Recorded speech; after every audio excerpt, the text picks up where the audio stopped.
Hey, what's up you guys? It's Dorothy and welcome back to my channel. Thank you guys so much for joining us today. In today's video, we are going to read part 2 of chapter 18, and I would like for you guys to bear with me. I have been sick, so if I start to cough like that, I'm gonna need to grab something to drink. It's just so I can continue reading for you guys and be able to get through this part of the book. Excuse me.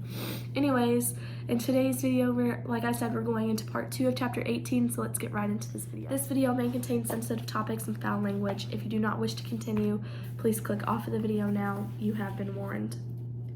Addie, Monday, October 15th, 4:15 p.m. The road from my house to Jake's is pretty smooth ride until I turn onto Clandarian Street. It's a major intersection and I have to get to the far left without the help of a bike lane. When I first started riding again, I used to head for the sidewalk and cross with the light, but now I whiz across 3 lanes of traffic like a pro. I cruise into Jake's driveway and push the kickstand down as I dismount, pulling off my helmet and looping it across my handlebars. I run a hand through my hair as I approach the house, but it's a pointless gesture. I've gotten used to the cut and sometimes I even like it, but short of growing in a foot and a half overnight, there's nothing I can do to improve it in Jake's eyes. I ring the doorbell and step back uncertainly, humming through my veins.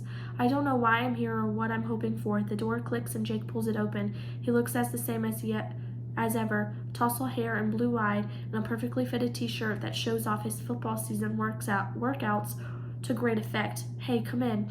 I instinctively turned toward the basement, but that's not where we were headed. Instead, Jake leads me to his formal living room where I've spent less than an hour total since I started dating Jake more than 3 years ago. I lower myself onto his parents' leather sofa, and my still sweaty legs stick to them almost immediately. Who decided leather furniture was a good idea? When he sits down across from me, his mouth sets in such a hard line that I can tell this won't be a reconciliation conversation. I wait for crushing disappointment to hit, but it doesn't.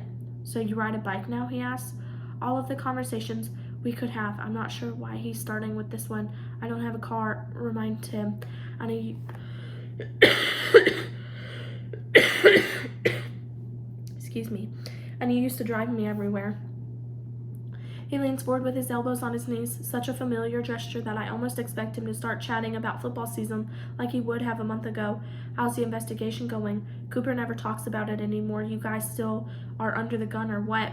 I don't want to talk about the investigation. The police have questioned me a couple of times over the past week, always finding new ways to ask me about missing EpiPens in the nurse's office.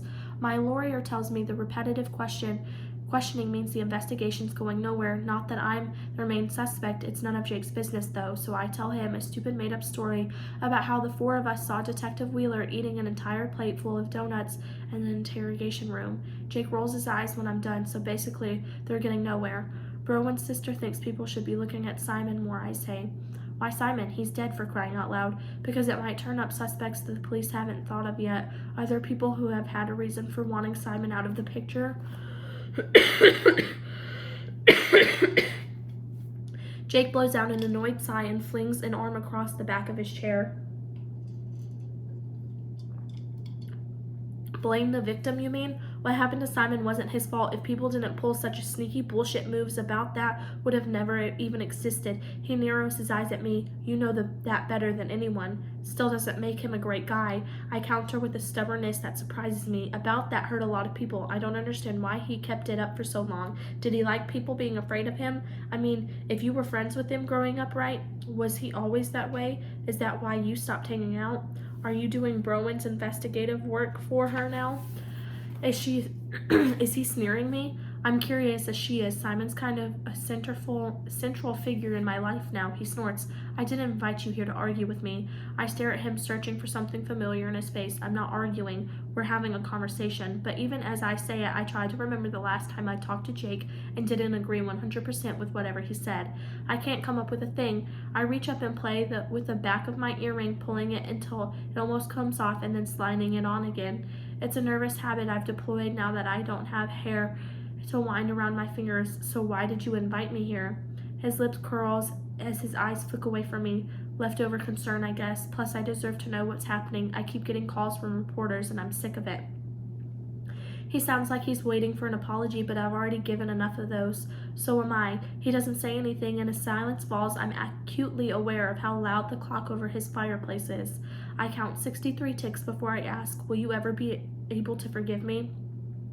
I'm not even sure what kind of forgiveness I want anymore. It's hard to imagine going back to being Jake's girlfriend, but it would be nice if he stopped hating me. His nostrils flare and his mouth pulls into a bitter twist. How could I? You cheated on me and lied about it. Addie, you're not who I thought you were. I'm starting to think that's a good thing. I'm not going to make excuses, Jake. I screwed up, but not because I didn't care about you. I guess I never thought I was worthy of you. Then I proved it.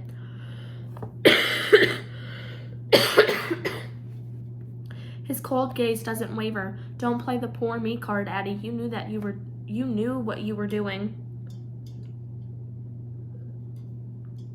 All of a sudden, I feel like I did when Detective Wheeler first interrogated me.